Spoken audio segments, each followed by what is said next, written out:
Shalom Pak Pitaya dan teman-teman, perkenalkan kami dari kelompok 6 yang terdiri dari Ronaulina Sinurat, Ruth Sisla Jelimantara, dan Saduningsi Osiburian. Kali ini kami akan mempresentasikan materi puisi esai. Mari belajar. 1. Pengertian puisi. Pengertian puisi di dalam KBBI adalah gubahan dalam bahasa yang bentuknya dipilih dan ditata secara cermat, sehingga mempertajam kesadaran orang akan pengalaman hidup dan membangkitkan tanggapan khusus lewat penataan bunyi, irama, dan makna khusus. Senada dengan pengertian tersebut, menurut Ardika tahun 2018, puisi merupakan salah satu karya sastra yang ditulis dengan bahasa yang singkat, padat, dan berisi kata kiasan. Oleh karena itu, dapat kita simpulkan bahwa pengertian puisi adalah sebuah karya sastra yang ditulis dengan kata-kata kiasan agar tercipta keindahan bunyi, bentuk, dan makna yang ingin disampaikan oleh penulis. 2. Pengertian puisi esai. Puisi esai merupakan gabungan dari puisi dan esai. Dalam KBBI, arti dari puisi esai adalah ragam sastra berisi pesan sosial dan moral melalui kata sederhana dengan pola bait-bait berupa fakta, fiksi, dan catatan kaki. Pengertian itu juga senada dengan pendapat Denny J.A. dalam bukunya Ceritakan Lewat Puisi Esai tahun 2018 bahwa puisi esai adalah salah satu jenis puisi yang berisi fakta yang terjadi dalam kehidupan sosial dicampur dengan fiksi. Puisi esai berbentuk panjang, di dalamnya memuat drama layaknya cerpen, ada setting isu sosial yang nyata, ada catatan kaki layaknya makalah ilmiah, dan berisi fakta sehingga terciptalah puisi itu. Jadi, puisi esai membahas masalah sosial yang nyata terjadi dalam kehidupan masyarakat. Sebelum lebih dalam membahas puisi esai, mari kita menengok sejarahnya. Sejak 30 tahun terakhir, puisi semakin tak dibaca, karena penyairnya juga semakin tidak menuliskan puisi yang menyentuh nasib hidup masyarakat. Ini diungkapkan oleh Narudin pada tahun 2018. Sementara itu, di bidang lain selalu terjadi inovasi yang menyegarkan. Mungkin terlihat tidak ada kesempatan untuk pembaharuan di dunia puisi.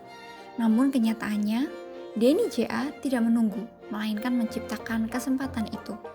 Melalui kemampuan pemasaran, membangun jaringan penulis, dan kesediaan dana, ia memulai gerakan puisi esai pada tahun 2018. Inisiatif Denny memunculkan pro dan kontra.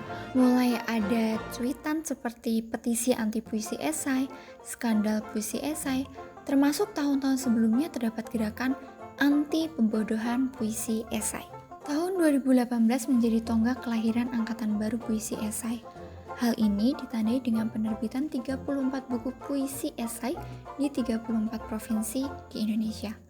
Penulisan sampai penerbitan puisi esai ini melibatkan 170 orang mulai dari penyair, penulis, aktivis, peneliti dari Aceh sampai Papua. Nah, keterlibatan mereka ini menghadirkan 5 ciri yang seragam. Pertama, menampilkan fakta dan fiksi mengenai kehidupan sosial. Yang kedua, setiap puisi dari 170 orang tersebut mengandung 2000 kata hingga mencapai 10 halaman. Ketiga, sejumlah karya tersebut minimal berisi 10 catatan kaki seperti karya ilmiah, menyuguhkan peristiwa sosial sebagai kisah nyata, sumber informasi dapat dilacak serta ada riset. Keempat, sejumlah karya tersebut bagaikan drama atau cerpen yang dipuisikan. Kemudian yang terakhir, semua puisi lahir pada satu momen yang sama sebagai tanda sebuah masa karya generasi sastra.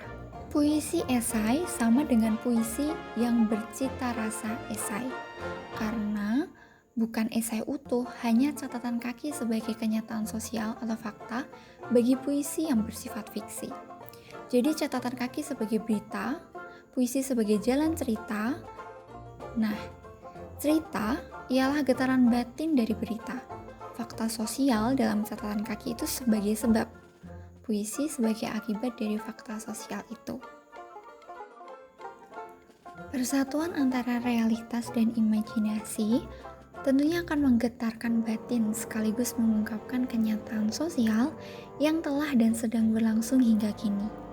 Nah, oleh sebab itu, puisi esai harus dipahami sebagai puisi yang bercita rasa esai atau cerpen atau drama yang dipuisikan.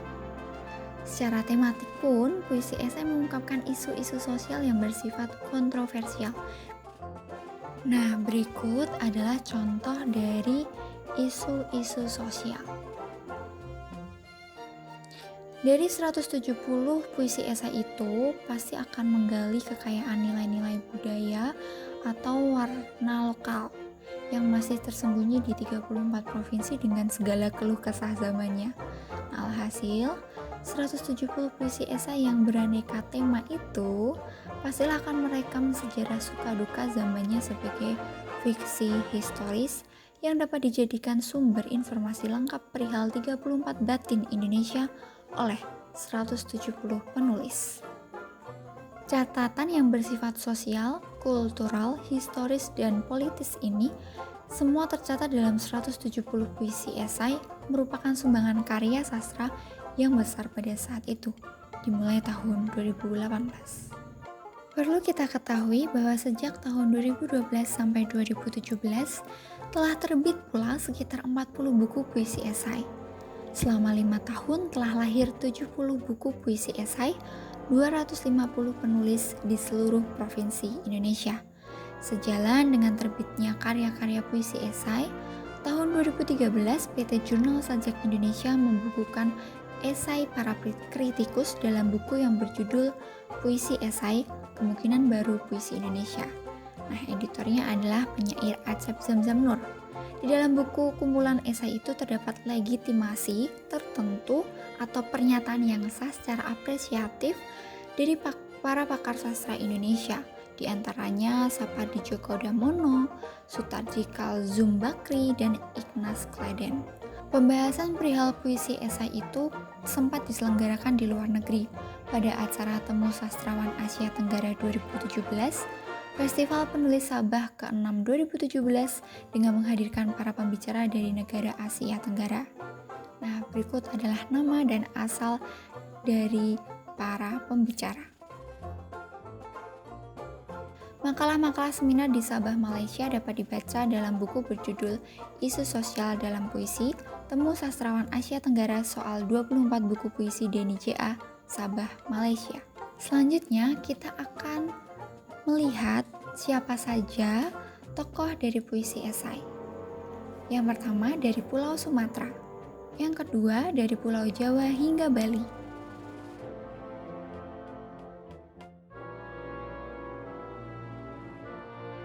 Yang ketiga dari Pulau Kalimantan, dan yang terakhir dari Pulau Sulawesi. Selanjutnya kita akan mengenali manfaat puisi esai. Yang pertama, menjadi media untuk pembagian informasi aktual melalui catatan kaki. Yang kedua, penulis dapat memberikan gambaran jelas mengenai karyanya melalui keberadaan catatan kaki. Dan yang terakhir, pandangan pembaca lebih terarah karena adanya persamaan pandangan penulis dengan pembaca. Kriteria puisi esai. Sebuah karya tulis dapat disebut sebagai puisi esai apabila telah memenuhi 4 kriteria. Yang pertama, sisi batin dan sisi kehidupan kemanusiaan tokoh utama tergambar dengan jelas. Yang kedua, tata bahasa yang digunakan indah dan mudah dipahami. Yang ketiga, pengalaman batin dan fakta sosial dikemukakan bersamaan melalui catatan kaki. Dan yang keempat, menyajikan data dan fakta sosial yang mampu membuat pembaca memahami kondisi tokoh utama di dalam cerita. Karakteristik puisi esai. Puisi esai pada dasarnya adalah cerita pendek atau drama yang dipuisikan, sehingga bentuknya berupa puisi berbabak yang panjang. Pembabakan ini merupakan akibat dari adanya kisah dinamika karakter dan dinamika sebuah kenyataan sosial. Penanda khusus atau khas dari puisi esai adalah adanya sebuah catatan kaki. Keterangan faktual dan referensial mengenai segala bentuk penokohan dan latar peristiwa dapat diperiksa melalui catatan kaki. Di dalam puisi esai, catatan kaki ini juga berfungsi untuk mencegah terjadinya fakta menjadi fiksi atau sebaliknya fiksi dijadikan menjadi fakta. Ciri-ciri puisi esai.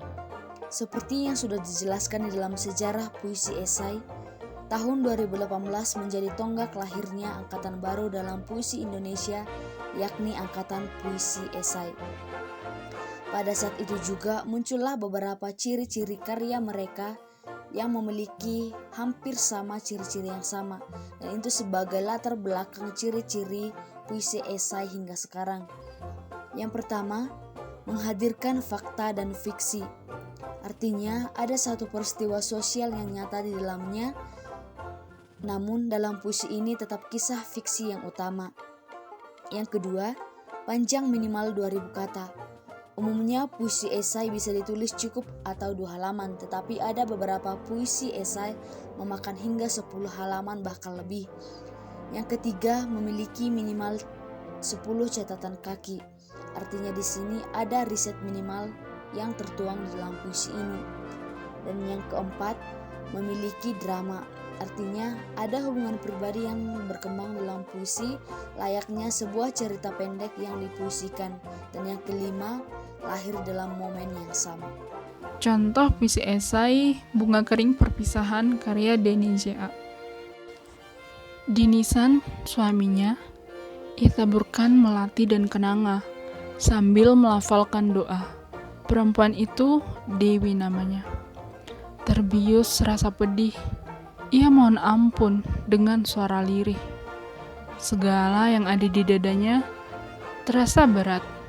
Segala yang di sekitarnya semakin pekat. 10 tahun sudah ia hidup bersama Joko, suami pilihan ayah. Perkawinannya selalu redup karena Albert pilihan hatinya. Maafkan aku suamiku, tangis Dewi. 10 tahun lamanya sudah kita menikah, tapi tak mampu jua aku mencintaimu. Sudah kuberikan segalanya padamu, tapi rupanya bukan engkau milik hatiku, bukan engkau inti angan-anganku. Joko, apa dayaku? Ditaburkannya bunga sekali lagi, sambil menelusuri isi hati. Izinkan kuserahkan sisa hidup ini kepada lelaki yang kucintai. Kini kau di alam baka.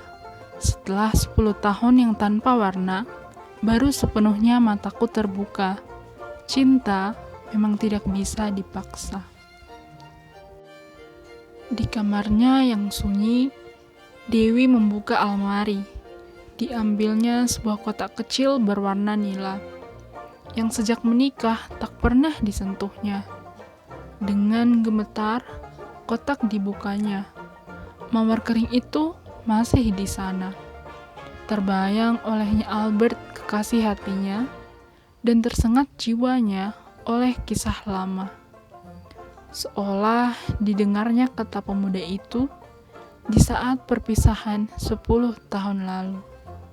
Simpan bunga kering ini Dewiku, sampai kau terbebas dari belenggu.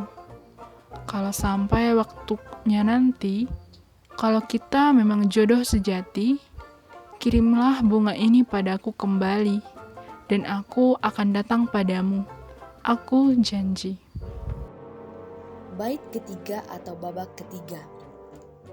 Tahun 80-an, mereka kuliah satu angkatan. Bersahabat, tak usah ditanya. Cinta? Nanti dulu, agama berbeda. Demi sejak awal merasa Albert lelaki istimewa, tetapi Dewi seorang muslimah, sedangkan Albert anak pendeta. Pemuda itu selalu berkata, "Aku suka ke gereja, tapi tak pasrah buta pada satu agama. Aku hanya ingin menyadap intinya." Sering disampaikannya kepada gadis itu, segala yang dengan baik dikuasainya. Dari pengalaman, dari buku, dan Dewi tak pernah bosan mendengarnya. Umat manusia, ujar Albert, sudah lebih dari 150.000 tahun umurnya. Berturut-turut agama pun diturunkan, diwartakan, dipertengkarkan. Manusia lebih tua dari agama. sudah ada cinta sejak manusia diciptakannya. Cinta lebih tua dari agama, janganlah agama mengalahkan cinta. Begitulah Albert, itulah logikanya. Namun, di balik pikirannya yang liar kedengarannya, Albert adalah pemuda yang suka menolong sesama, lembut hatinya. Puisi esai yang berjudul Bunga Kering Perpisahan terdapat 12 bait atau 12 babak. Namun teman-teman dapat bisa mengakses secara mandiri melalui link tersebut karena tidak memungkinkan untuk dibacakan atau dijelaskan secara keseluruhan mengingat keterbatasan yang ada. Seperti yang sudah dijelaskan bahwa penanda atau ciri khas dari sebuah puisi esai adalah catatan kaki. Berdasarkan contoh yang sudah kami persiapkan atau yang sudah kami sediakan, terdapat 6 catatan kaki dari puisi esai yang berjudul Bunga Kering Perpisahan. Teman-teman bisa dapat membaca keseluruhan catatan kaki ini supaya membantu teman-teman untuk memahami keseluruhan bait demi bait dari puisi ini. Catatan kaki puisi esai ini memuat banyak hal atau penjelasan-penjelasan lebih tentang puisi tersebut. Dan ini membantu para pembaca untuk memahami lebih dalam lagi tentang puisi tersebut, baik secara latar belakang, baik sebagai tokoh dalam puisi tersebut yang membantu para pembaca semakin memahaminya. Dan pada contoh catatan kaki puisi Bunga Kering Perpisahan ini memuat penjelasan lebih mengenai pandangan-pandangan yang melatar belakangi tokoh utama di dalam puisi tersebut. Dan puisi ini juga, catatan kaki puisi ini juga mengandung penjelasan-penjelasan lebih mengenai hukum-hukum yang berlaku pada saat penulisan puisi tersebut sehingga para pembaca mengetahui secara jelas konteks yang sedang terjadi atau yang sedang berlaku di konteks puisi tersebut. Berikut adalah referensi yang kami gunakan. Mohon maaf apabila terjadi kesalahan dalam penulisan maupun bertutur kata. Terima kasih, Tuhan Yesus memberkati.